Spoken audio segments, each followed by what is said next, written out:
Hello, tuni Cookie channel subscriber ho na bon vin liam na ki na vin phat so ta ahin ki bol thai ta po in aji chu in sung lang ha sat na tile damo ve sit je chom khat ong ki boya le ong ki bol chom thai po in ngai ji chun ngai dam kan thu ma sa in kum tha apat na wang so hoi ta ni chenga bol ding dan an ki sing sa hoten na aban le tua hi Christmas anai to dungjin na bon vin advance Christmas chibai kan bol masana he tunia hi shading mobile le illustrator na illustrator a hi pathfinder kiti option khat min hi chu et za ding ham hi chi za hi chi effect nga ko naung chu et logo nal da da sim thayam tiong in shadi wa hi in to hi vele chun hi chi cookie channel ki jit na chunga hi chi logo tai ma khat ga jong hi chiong hi pathfinder a ki sim hi in hi chi chu et ki sim ham ti hong in vet de wa hi na pathfinder ki ti chu option thum le li hi in hi chi thil poimo ta a hi in thil khat ki su to na dei ham ai lo la na la do no ham ti hong hi chi pathfinder a ko na chu izil thai wa hi in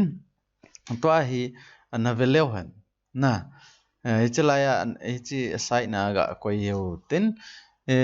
anaveleu han pathfinder ki ti chu namu lo wai le chalai windows ai na chi ding Windows ana chi zo ting la noi langa chi la chon chi pathfinder ki ti khat omen hi che option hi na click ding hi na click ting le hi che vai hong do ding hi in hi chi ho hi option tampi omen hi cho hi et bol ding ham ti in a sei de way na hi chi chu sei de hi in tu hin avet sa na ni chla ya circle na law hitin na alum khat ana law hitin hi chi te ni kai taw te hi ni kai taw ti te chi tiếng lệ hiện thấy nó tiếng win stock hal khat ang ga hap mo te stock na a stock kiti chu chalaya chung aninga a color chu ma pen he na chi kiti a hi in he chi elme en lang hi tin ga kai le chun ni ki so ding he ta het thiam na ding wa pathfinder et ki za ham na option za chom chom ma men he cho et ki za ham ti het no mai le chi video ai a chai chan vel le chun hling ke explain hong ki bol ding hi in nang ho ding ong phat chom na tampi hong ding ai na chi ana veleu hen to hi ama sapena hi chi option ni sei de wai na hi chi option ni sei hi tin unite kiti chu epm unite hi chalaya save mode kiti na pena anoya na save mode na hong hi explain de wa bal pathfinders kiti hong hi explain de wa hi in hi chiwa hi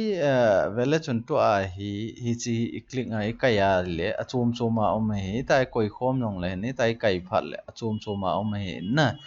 ai wanga ni hi select in lang hi chi mi le chun to hi chi kai yong le chun pat khat na ta chu na hi chi te ni ki mat ta chu ki mat nai le to hi vele chun hi chi hi abula pat na chu hi ta hi draw to kilo ta chu na hi ta i si mo to kilo ta chu to ai wanga chu hi cha chu mai na siamo hi chi chu mai siamo hi chi wa hi chi effect mang cha unite mang cha hi izop mo hi na hi chi chu het thiam de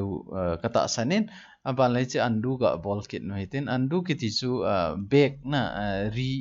abula pat na tha bol na ding ti type de wa hi in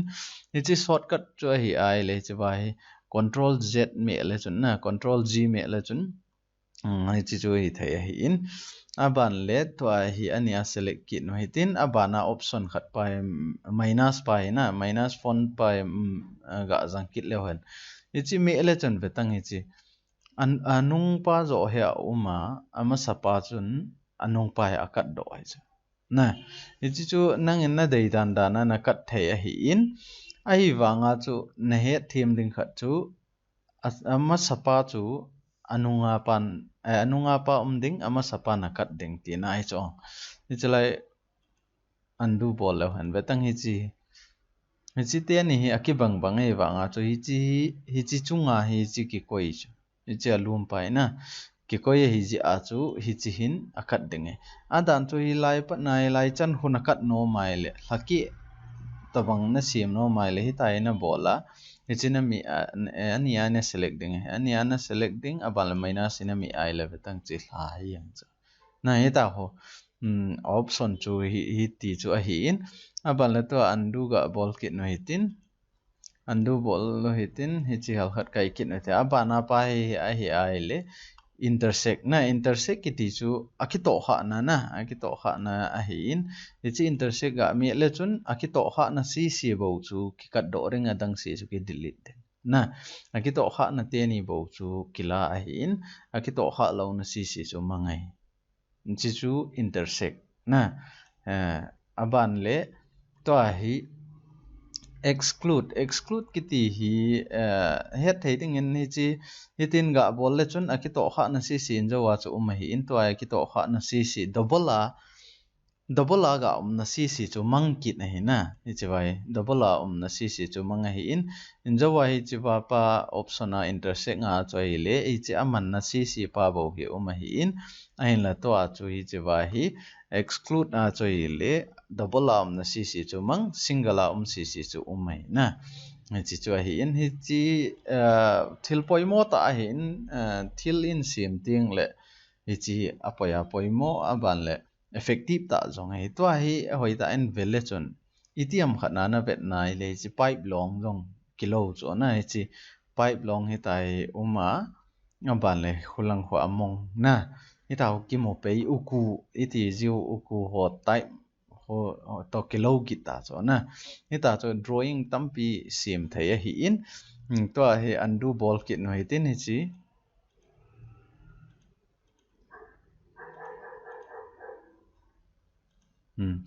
to he achom he kitan ori abulai koi to bang hi into in pathfinder so an sei kit hi te na pathfinders a hi chi pa hi le divider hi chi divider pa hi ga click le han betang hi chi divider ai wanga chu iti het them ding wa chu hoita an notice na bol wa le het them de wai aji chu hi chi pai ki koi ma sa hi in hi chi pai achungai koi yo hi na ita achungai koi ai le chi aboma chi pai chalai align pai ki mo lo chu na le chalai align pa ho hi chi pai na sel ta chu hi chi pa ho na vele chun to a hi ania select ngoi tin hi chi pai mi le han divide hi mi le han betang to a hi chalai align pa ong chung do hi chi pa ong do hi chi pa ong do ti chu ama ni hi a level tha khat ti dan dewa ta chu na chi chu ega het thei diwa divide aza da na hi in hi chong effective ta he aji chu hi chlai hoi nang in modify na bol no mai le to ai betang he tai na no ma modify ong na bol thei in modify na bol ting le na a hoi lai pa anunga pa ama sapa ti lo ai che bai a level ke bang so ke ji chun i doi ki jang the he na chi chu na confuse lo de hi in abana na vekit no hitin abana pa he a hi ai le hi chi trim kiti in hi chi trim hi achung langa pa hi to ki bang thima hi na hi pa hi to ki bang thima hi in ana velehan option hi chi trim chi vele chun trim hi ta in to he ama hi part type deu da na cha ai wanga hi chilaya pa unite pa e ball pen wa chu hi ta he oma hi chi align pa he lo cho na ai wanga chi trim ma hi le to he ama ni kimat cho tha khat ta wang type cho ai wanga chu ni chi align khat pa achunga pa line hi do hi na chi chu ne them deu hi in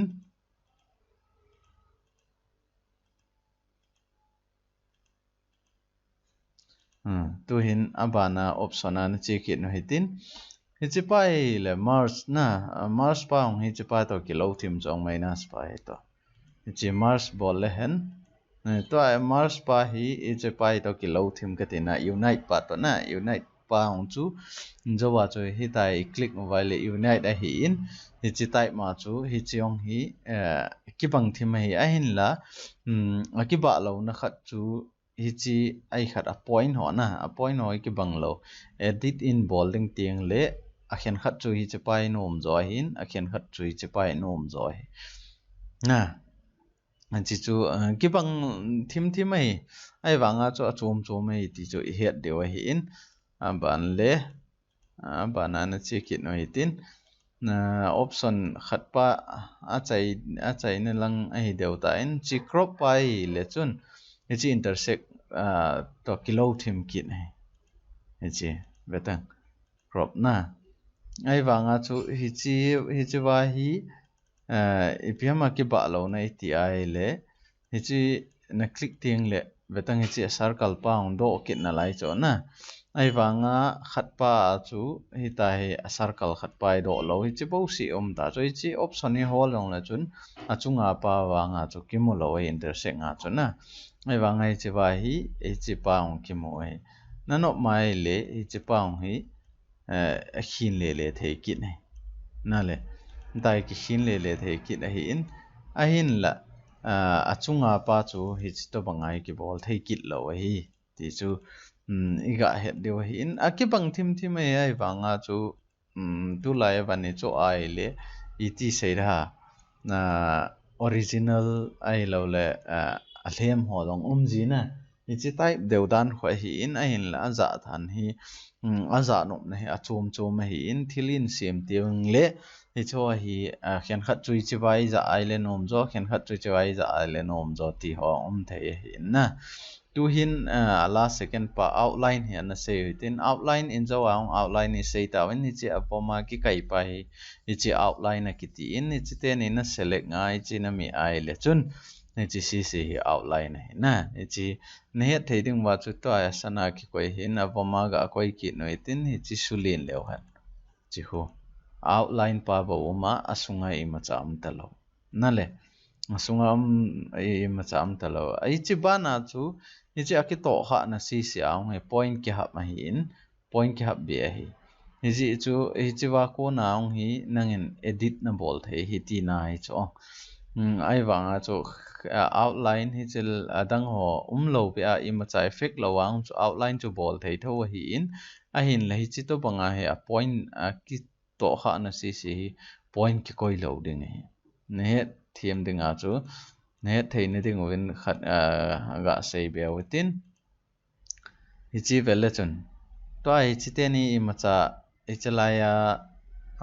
option oi ki jang lo hi na ai wang ania ka select nga hi chi wa hi ka off a ong le hi chong outline chu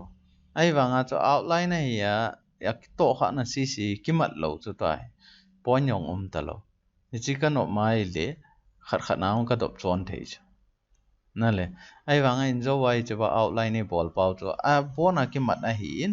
a ban la ki to kha na si hi point hi in I de ai la ki to kha na hong chu delete ki the hi ti chu hi ta chu a za na hong in sei ri hi in mo a option dan chu tu ni a hi ga sei thu hi in a ban le tu hin a chai na ding in hi chi minus back na minus back hi ana veo hi tin minus back hi chlaya khat minus hi to kilo thima hi in a hi wanga chu hi chi wa hin achunga pan anoi pa asu manga hi in hi che wa hi ulta hi na hi che wa hi ulta achunga pa ding ama sapa chun anu achunga pa an kat a hi in ya hin la hi che wa chu hi ai le achunga pan anoya pa kat hi na hi ta chu hi in hi chi chu I ga hiat thei ding wa pathfinder a effect ho na pathfinder a path so iti ki za am ti hal chai ga sei thei naw hin tin itiam khanan he thiam lo o mai le ki phatlam lo hi la nen do thei wa hi in koyam khat chu a video velo hi la thu tampi hin dong ai lo le chi chu iti ham ho ti ham ti tampi nen dong jiwin hi cho chu hi ta loading in a video hi hoi ta en ve phot nun lang a ban le thil ho try yun lang na bol thei lo o mai le nen ki do thei hi na nen ki do thei hi in a in la tiam hana video velo be a vet masanga dei in sei ti ho wang chu na bol da ta leo hen phan ti aban le hi chi iti ki siamam ti na vet no mai le vela chon hi chi al me en lang kai kit la chon thum ki so de ngai tai na thum hi ta in thum hi zo tiang le to hi chi ren soi ta en bol en lang hi chi wa hi abona na select ding na selecting aban le outline click outline hello back bolo hitin undo bolo hitin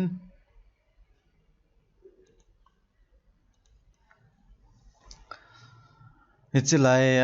khat divide hi anajang hitin divide ti chu to hi vele chon hichi achom hi in hichi achom hi in hichi achom hi na hichi ba hi idei dei na ila theine ding wa chu hichi mi ai le in jawa ka seima banga chu hi chu level khatnam so ke ta chi ki sema sapena bana chi a hi in hin la to a hi a level ki bang so ke ta ina hichi vai direct selection tool hi law itin hichi la ya point khuna ma hichi lai khuna click ding delete na me ding delete na me ding hichi lai point yong na me ding delete aji chu aki intersect na ho yong hi point sa hi ta ina ai ti ja chu hichi lai hoi other call ta point hichi and delete kit no itin hichi delete kit no itin hichi delete kit no itin aban le selection tool la itin hichi off I bol lewe off bol lewen betang to a he hichi kilo thim ta hichi hei to le chan ce hei to ai le hichi ta na ai wanga chalai khonia wai chalai li ne na ti ai le hichi bailam ta na khial the hichi wa ko na ki bole hichi effect na le tai ki bang chet ta ita chu ki bol hi in hichi chun hichi illustrator hi na het themai le chun logo nal ta ta hoi ta bailam ta na sim the hi in hi chong chu aban ban cha in sei de hi in software hi abona hal cha cha iti sei ra neo kha kha na het na tampi het sanga chu software khat hi hoi ta master ne hi thayai le chun hi chi chu nang dinga a value tam zo he ti chu na het de wa hi in hi chun software khat hoi ta e ho hi avet sa nan thil khat ga ki sei ben lang hele e ho hin lekha I simova ai lo le computer ham engineer ham doctor ham khat e bol ting long le doctor ho yong hin engineer he engineer yong doctor la hal khat he ti ho a bona ina su ke jiwen na ai la kol hoi pi ti le success hoi ta successful ta thei hom ti ai le ama hoin thil khat a target pa hui hal lo hi la a bul a bona 100% effort api wa hi chi bo si a chu ki depend wa na ni chi ba chu a bol lo le ama hoi successful hong hi the hi win doctor ho engineer thu dong le chon chang khat rong het lo de engineer ho doctor thu dong le chon chang khat rong het ki lo ya ma ho khu ti hi win hi ji e chun hi chi chu ka ga sei lo na pen cho hi ai le hi chi ba hi nang in photoshop hal khat na het editing hal khat na het hi chi hal khat na het khu chi hal khat na het powerpoint hal khat na het tia ita hal khat khat na het nai le chon a sit na chu lo hi ai wanga na master lo ding hi a za na lo ding hi ni chi wang chu guarantee kapit hei na a hin la software khat si na thep tenga na bol hoi ai le chun software khat na chu hi chi wa software a ong he photoshop in na bol thei ong na bol thei InDesign na bol thei ong a bol thoang I chi wang na bol thei a ban le MS Office ai iza kai ki bol hong hi chi wa ko na ki bol thei hi ji chun na het thei khat chu logo lang graphic lang ana thanom ham video editing lang ana thanom ham ai lo le nang in YouTube funny hovel sima na thanom ham ni chi khat na chu hoita stick na bola na tup khat chu na tup ting tenga hi le chun phat khat le na ngon na lo hlen ding hi a hin la aninga ka na ma le ai le chun I ma cha na pan lo ding hi ti chu e ga ki vai hla naw hin tin tu ni hi chi chan chu I sei thei hin tin aban le ema sangwa hong long ding Christmas mang ding hi ji uchun na bon win Christmas man nom win lang aban le itiam hanan het thei lo au ma ong le chong chu ki phatlam lui la nin do ding win e ki sa ki no he tu nia ku ki channel be jo si ka ki pa na kan phong in he ka ki pa